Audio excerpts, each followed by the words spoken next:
예. 네, 다음 이슈로 넘어가겠습니다. 어제부터 온라인상에서 06생, 그러니까 2006년생 집단 폭행 사건이라는 제목의 영상이 확산되고 있습니다. 이 급기야 청와대 국민청원까지 등장해서 하루에 만에 저희가 오전에 찾아봤을 때는 13만 명이 동의를 했습니다. 조 교수님, 어떤 내용입니까? 지난 21일 날 오후 6시쯤에요. 수원역 근처에 있는 노래방에서 찍힌 영상이에요. 35초 정도 분량인데 네. 영상을 보면 14살 5명의 학생이 13살인 여학생 1명을 구타하는 장면이 찍혀 있고요. 네. 이 장면이 퍼지면서 청와대에 청원까지 올라온 집단 폭행 사건에 처벌해달라 이런 청원까지 올라온 상황입니다. 저도 이 영상을 잠깐 방송을 준비하면서 봤는데요.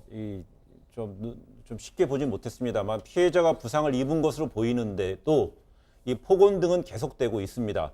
또 이런 와중에 태연하게 옆에 보이진 않지만 노래를 부르는 상황까지도 이어지고 있어요. 그러니까 피해자는 이렇게 피를 흘리고 있는데 옆에서 남학생은 노래를 불렀다는 거 예. 아니에요.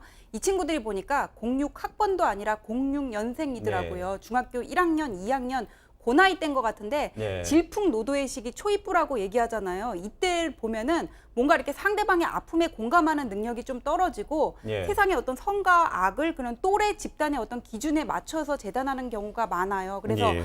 나를 배신하고 선생님한테 이르고 고자질했다 그러면은 저 사람은 그냥 내 적인 거거든요. 예. 그냥 이런 식으로 판단을 하고 행동을 하는 것 같은데 과거에 이런 어떤 그런 잘못된 판단이 욕설이라든지 왕따로 나타났으면은 이렇게 극단적인 폭력까지 나타나는 경우가 요즘에는 좀 더 빈번해졌다는 게 문제인 거죠.